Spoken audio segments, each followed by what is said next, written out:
Baik, selamat siang semuanya, selamat malam, selamat pagi. Semoga kalian sehat semuanya.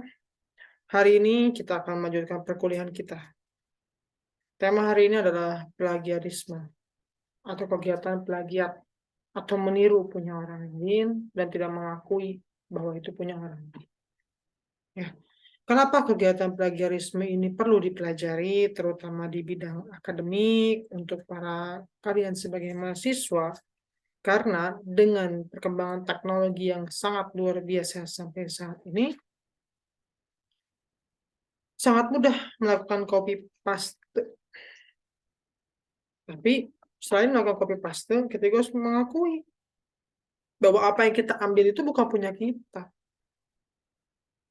Pemikiran-pemikiran, hasil-hasil pemahaman orang lain yang diberikan di internet itu bukan punya kita. Kecuali kalau kita memang membuat itu sendiri ya tidak masalah. Tapi kebanyakan kan apalagi di tugas job. Saya sudah bilang, tidak boleh plagiarisme, hindari plagiarisme. Coba berikan pemahaman Anda secara pribadi setelah Anda membaca. Anda rangkum di pikiran Anda, kemudian Anda ketik dengan pemahaman dan pengetahuan Anda sendiri. Itu adalah merupakan salah satu cara untuk menghindari plagiarisme. Kenapa sih harus dihindari? Selain itu, melanggar kode etik akademik di Indonesia ini ada undang-undangnya.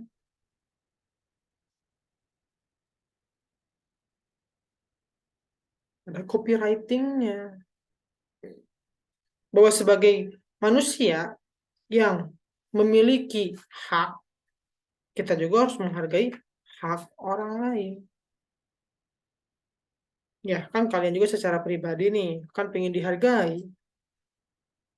Nah, kalau misalnya nanti kita nggak menghargai, kalau kita tidak mau menghargai mereka, pemikiran kita pun mau dihargai.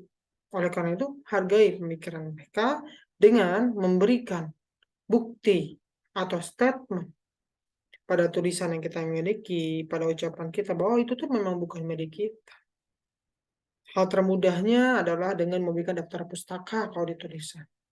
Akui kalau memang apa yang kita kutip itu memang punya mereka, bukan punya kita. Akui itu sebagai salah satu bagian dari kita pun menghargai hak orang lain. Nah, sekarang kita akan membicarakan tentang plagiarisme. Ya, konsep plagiarisme akademik itu seperti apa sih? Dan kepentingannya di mana? Nah, hal terpenting kenapa ini dipelajari? Karena dalam konteks akademik, Anda semua sebagai mahasiswa akan membuat karya ilmiah nantinya. Nah, karya ilmiah ini akan dipublish ke publik. Artinya, Anda sebagai mahasiswa harus bisa bebas plagiarisme. Apa yang Anda sampaikan kepada publik itu hasil dari Anda merangkum, memahami, mempelajari itu semua, akhirnya masuklah tulisan itu sebagai tulisan Anda. Ya, hasil pemahaman Anda ya, artinya Anda bukan hanya melakukan copy paste, tapi Anda juga berpikir. Anda yang merancang pola pikir itu, Anda yang merancang kerangka tulisan itu, Anda yang melakukan penelitian itu, Anda yang mempelajari segala macam pemahaman teori di situ, maka tuangkan pemikiran di situ. Kutipan-kutipan dalam karya ilmiah itu diperbolehkan, tapi ada batas minimalnya. Karena memang karya ilmiah itu bukan milik orang lain, tapi harus Anda yang membuat. Nah, oleh karena itu dipelajari di akademik. Ya, dalam konteks akademik, makanya kita berikan salah satunya di mata kuliah Bahasa Indonesia. Di mata kuliah lain juga nanti pasti akan ada beberapa mata kuliah yang berikan pemahaman-pemahaman tentang plagiarisme. Ya, saya coba lihat dulu. Kita mulai dengan optimalisasi penelusuran sumber-sumber karya ilmiah. Kewajiban untuk publikasi karya ilmiah bagi kalangan perguruan tinggi, yakni dosen dan mahasiswa, merupakan tuntutan yang tidak dapat dihindari. Bagi dosen, selain sebagai salah satu syarat wajib untuk meningkatkan jenjang karir, menulis karya ilmiah juga merupakan salah satu syarat untuk mendapatkan hibah-hibah penelitian. Sementara itu, bagi mahasiswa, berdasarkan Surat Edaran Dirjen Dikti nomor 152 /T/012 tentang publikasi karya ilmiah, menulis karya ilmiah merupakan salah satu syarat kelulusan bagi mahasiswa jenjang sarjana, magister, dan doktor. Hal tersebut masih ditambah lagi dengan gaung World Class University, di mana salah satu tolak ukur yang digunakan sebagai dasar pemeringkatan adalah karya ilmiah yang dihasilkan oleh para sivitas akademika yang dapat diakses melalui fitur Google Scholar. Ya, dari Google Scholar.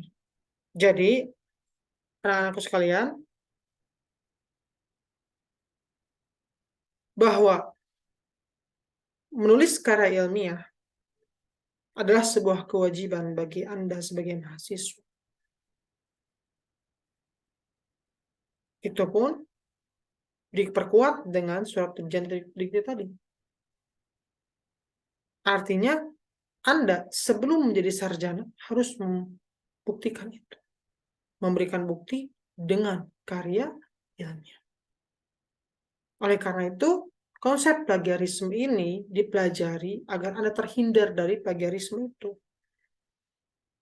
Ya, saya untuk menjadi bagian dari pengembangan ilmu di universitas Anda juga harus menjadi bagian dari pencari solusi di masyarakat.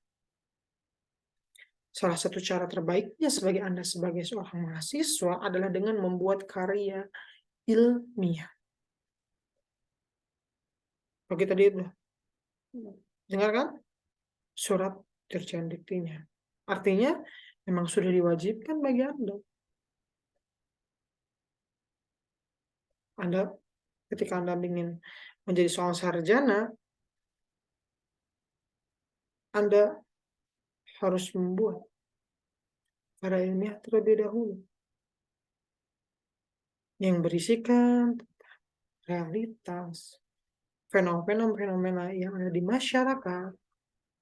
Anda teliti, Anda cari solusi-solusinya, Anda tuangkan dalam sebuah tulisan, agar bisa menjadi solusi bagi yang lebih banyak lagi, agar ilmu itu bisa dapat lebih berkembang lagi. Ya, jadi jelas ya, Anda harus bahkan diwajibkan untuk menulis karya ilmiah berdasarkan Surat Edaran Dirjen Dikti nomor 152/E/T/012 tentang publikasi karya ilmiah. Ya, lanjut. Definisi plagiarisme dan plagiarisme. Nah, dari tadi kita bicara tentang plagiarisme. Plagiarisme apa sih? Kata plagiarisme berasal dari bahasa Latin, plagiare, yang berarti mencuri. Menurut sastrawan Ajib Rosidi, sebagaimana dikutip Teku Kemal Pasha, plagiat adalah pengumuman sebuah karya pengetahuan atau seni oleh ilmuwan atau seniman kepada publik atas semua atau sebagian karya orang lain tanpa menyebutkan nama sang pengarang yang diambil karyanya. Tes ya, diulang ya. Plagiat adalah pengumuman sebuah karya pengetahuan atau seni oleh ilmuwan atau seniman kepada publik atas semua atau sebagian besar karya orang lain tanpa menyebutkan nama sang pengarang yang diambil karyanya. Jadi sudah jelas.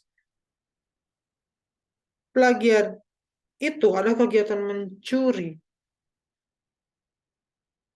sebagian atau bahkan seluruhnya. Sebagian aja nggak boleh, ini seluruhnya. Pemahaman, seni, konsep, metode. Oleh karena itu kenapa itu semua bisa dilindungi. Lihat apa? Kalau di hukum Indonesia itu lewat Dirjen Haki. Ada tuh hak ciptanya. Kalian tuh bisa dilindungi tuh. Ya, lewat Dirjen Haki. Kalian sebagai seorang mahasiswa harus menghindari kegiatan mencuri ini. Sebagian aja nggak boleh. Bagi seluruhnya. Ingat ya, tanpa menyebutkan sang pengarang. Makanya kenapa ada daftar pustaka? Untuk menyebutkan apa? Untuk menyebutkan bahwa itu bukan tulisanku, itu bukan aku yang membuat, tapi aku menggunakan pemikiran itu untuk memperkuat apa yang aku teliti. Boleh? Boleh. Kita boleh menggunakan pemahaman, pola pikir orang lain, pemikiran orang lain, konsep dari orang lain untuk memperkuat penelitian kita. Untuk mencari solusi dari penelitian kita. Karena kita bukan pembuat teori. Boleh? Boleh. Asalkan tadi ingat ya, garis bawahnya. Harus menyebutkan nama sang pengarang. Jadi kalau kalian menggunakan konsep David Ecker dalam melakukan branding, ya sebutkan itu dalam tulisan kalian bahwa konsep ini milik David Ecker. Sebutkan di kerangka pemikiran kalian konsep ini milik David Ecker contohnya. Atau misalnya kalian menggunakan teorinya Cameron branding, konsep Cameron branding dari Prakan Kasali. Ya, sebutkan juga gitu. Karena jika kalian menyebutkan itu, berarti kalian terhindar dari plagiarisme. Kalian bukan mencuri, tapi kalian secara sadar memberikan pemberitahuan atau informasi kepada yang membaca karya tulis ilmiah kalian bahwa yang menulis itu, yang memiliki pemikiran itu bukan saya. Tapi saya menggunakan tulisan itu, pemikiran itu, konsep itu untuk mendukung penelitian saya, untuk mendukung pandangan saya, dan memperkuat konsep yang saya sedang teliti, yang saya sedang lihat untuk mencari solusi dari realitas yang saya temukan. Jelas ya? Lanjut.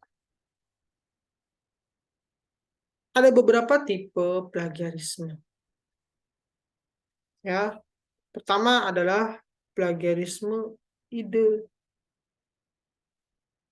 Ya, plagiarisme ide ini merupakan salah satu plagiarisme yang mungkin sering dilakukan. Bahkan mungkin sudah apa ya, sudah lumrah kayaknya ya. Kita mencuri ide orang lain nih, padahal itu bukan ide kita nih. Tapi kita itu mengakui sebagai ide kita. Padahal kita tahu loh. Kita tahu itu bukan ide kita, tapi kita mengakui itu sebagai ide kita.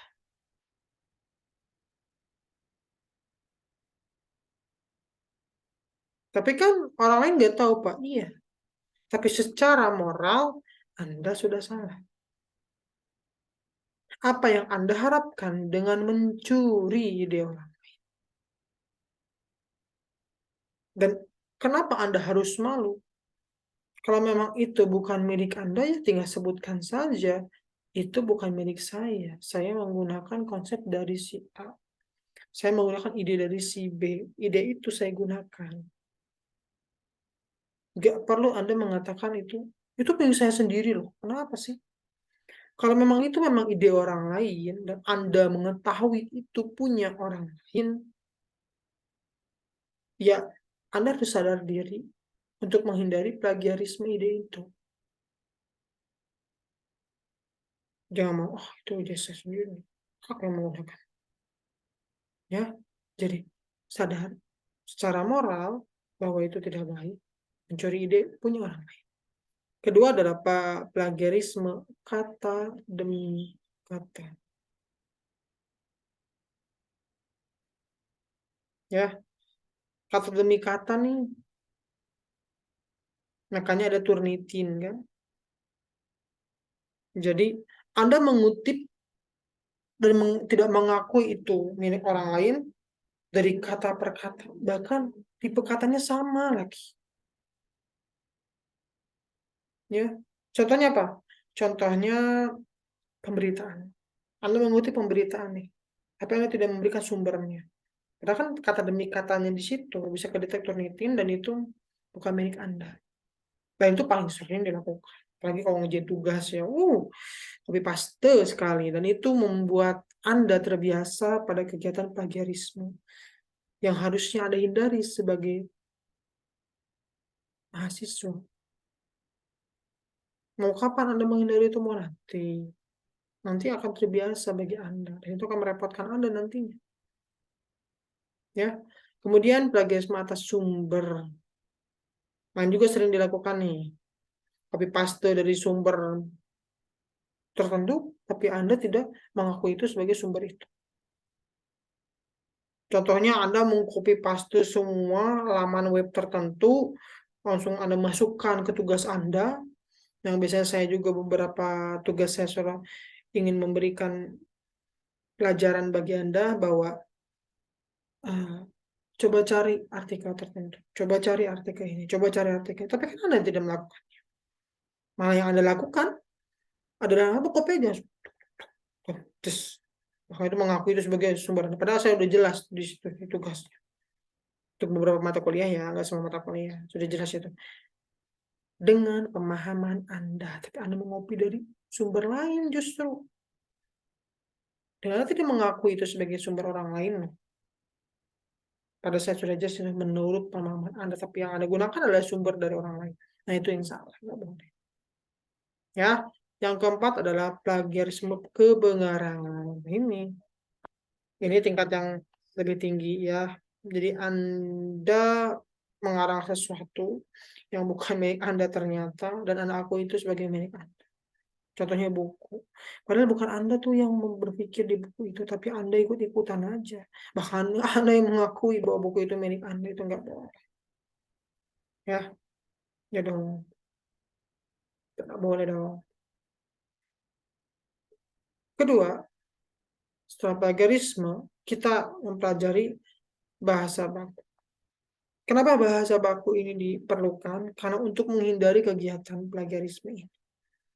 Ya, jika Anda terbiasa dengan menggunakan bahasa baku, dengan banyak kata-kata yang tetap baku secara bahasa Indonesia, tapi bisa Anda rangkai untuk menghindari plagiarisme, itu adalah yang kita harapkan. Ya, ingat baik-baik bahwa bahasa Indonesia adalah bahasa yang memenuhi faktor-faktor komunikasi. Dalam berkomunikasi, baik lisan maupun tulisan, kita menggunakan keterampilan. Ya, keterampilan berkomunikasi. Keterampilan berkomunikasi dalam berbahasa apa? Keterampilan berbahasa yang telah dimiliki, meskipun setiap orang memiliki tingkatan dan kualitas yang berbeda-beda. Orang yang memiliki keterampilan berbahasa secara optimal, setiap tujuan komunikasinya akan dapat dengan mudah tercapai. Ya, dalam komunikasi, yang terpenting bukan sehebat apa bahasa kita, setinggi apa bahasa kita, ya.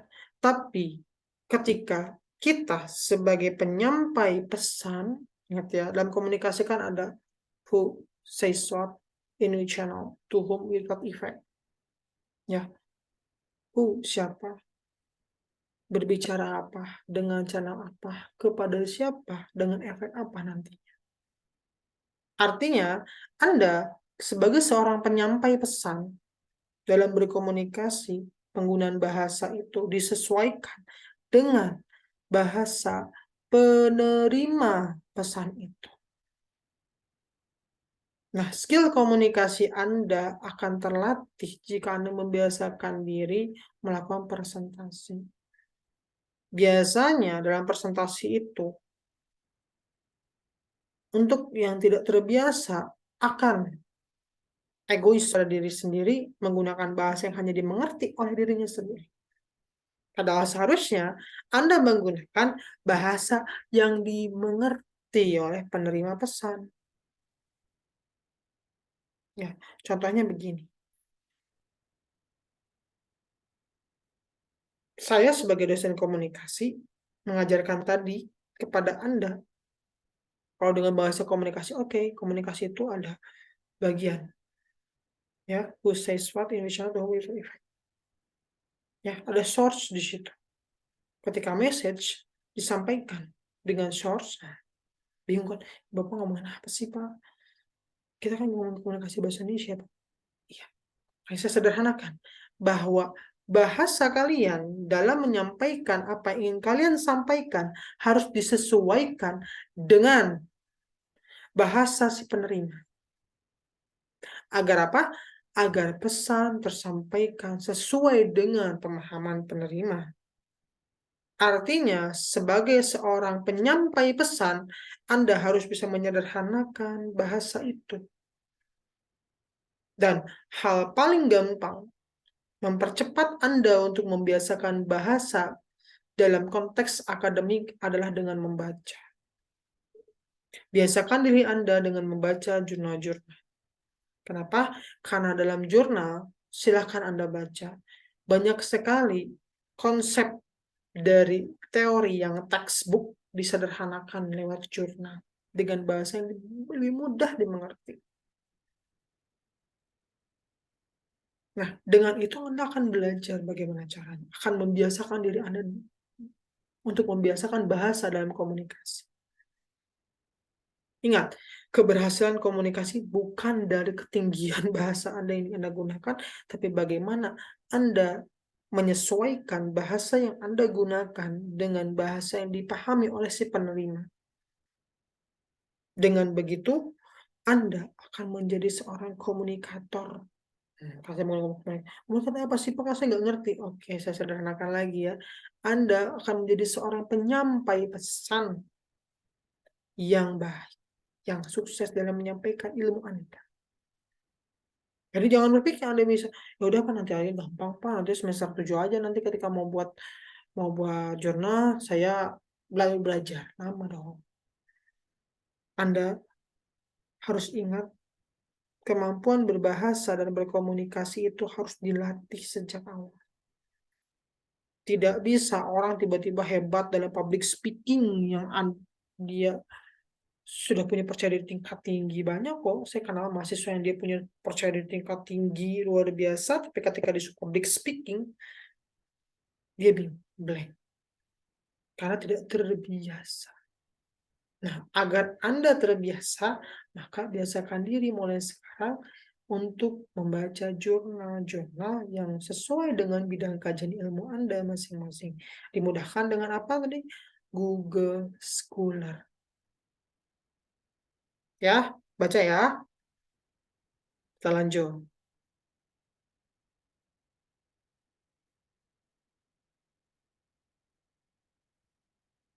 Ya. Nah, setelah kita mempelajari plagiarisme dan penggunaan komunikasi untuk menyederhanakan ilmu Anda, Anda sekarang harus membiasakan diri dengan membaca jurnal. Baca jurnalnya, perbanyak membaca jurnal itu dengan baik. Ya, agar apa? Agar Anda berkembang pola komunikasinya, pola pesannya, penyampaian pesan. Kan Anda mahasiswa nih. Ya, Anda mahasiswa, tapi ingat, Anda nggak akan selamanya jadi mahasiswa. Ya, kecuali Anda mau selama jadi mahasiswa ya. Tapi nggak mungkin karena kampus, di semua kampus juga punya sistem DO. Artinya, Anda tidak akan mungkin selamanya jadi mahasiswa. Anda akan lulus dan menjadi bagian dari masyarakat. Kenapa kebanyakan mahasiswa itu tidak bisa menerapkan ilmunya? Apakah karena ilmunya tidak berguna? Banyak orang yang mengatakan bahwa buat apa sih kuliah? Kan ilmu bisa didapat dari mana saja. Kenapa harus dari bangku kuliah? Nggak penting juga. Ternyata teori itu tidak berguna juga. Ada yang mengatakan seperti itu. Padahal mungkin, dan memang sering terjadi, bukan teori yang tidak berguna. Bukan ilmu Anda dari perkuliahan yang tidak berguna. Tapi Anda tidak bisa menyederhanakan ilmu yang Anda terima dengan realitas yang ada. Seperti tadi komunikasi. Anda tidak bisa menyederhanakan bahasa sesuai dengan pemahaman si penerima. Apalagi Anda sudah merasa, saya sarjana, saya merasa lebih dari yang lain. Kalau itu sudah Anda, di dalam pikiran Anda tidak akan bisa menerapkan ilmu dengan baik. Dalam menggunakan bahasa yang sederhana, dalam menggunakan bahasa komunikasi, Anda harus benar-benar melihat dengan baik apakah bahasa yang saya gunakan bisa dimengertinya sama. Jangan, oh, Anda, apa ya, egois lah bahasanya. Egois. Ya udah, kalau kamu nggak ngerti, berarti memang kamu sih, habis sih kamu hanya, maaf ya, lulusan SD. Jadi kamu nggak ngerti nih, aku sarjana nih. Banyak kan seperti itu, karena kamu nggak akan ngerti, habis kamu gak kuliah. Nah, tuh jadi sombong malah ini. Nah, hal itu sebenarnya merupakan kegagalan Anda sebagai seorang sarjana. Harusnya Anda, semakin tinggi ilmu Anda, semakin rendah diri Anda, semakin Anda bisa menyederhanakan ilmu yang Anda miliki dengan pemahaman si penerima. Karena tujuan dari menyampaikan pesan adalah agar si penerima memahami kan, agar Anda juga dipahami kan. Ingat, bahasa bisa kita rubah sesuai dengan yang kita inginkan, tapi tanpa merubah maknanya. Contohnya kayak bakwan dan bala-bala. Maknanya sama, tapi penyampaiannya kan berbeda. Dua bahasa di situ. Ya, kalau udah pakai bahasa Inggris, wah banyak bahasa yang banyak. Jadi coba sederhanakan bahasa yang Anda gunakan. Ya, dalam komunikasi, keberhasilan penyampai pesan adalah dari kemampuan penyampai pesan itu menyesuaikan pesan yang dia ingin sampaikan dengan bahasa yang sangat dipahami oleh penerima.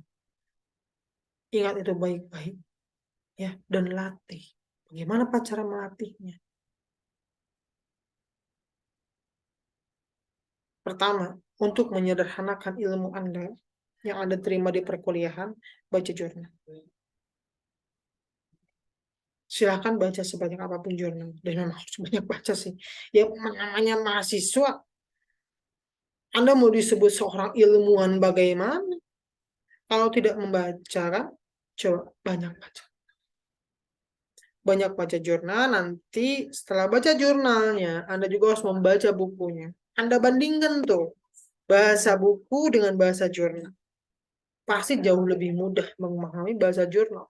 Karena jurnal sudah disederhanakan bahasanya, agar bisa dipahami oleh publik lain. Sedangkan buku kebanyakan lebih rumit bahasanya karena konteksnya seperti itu.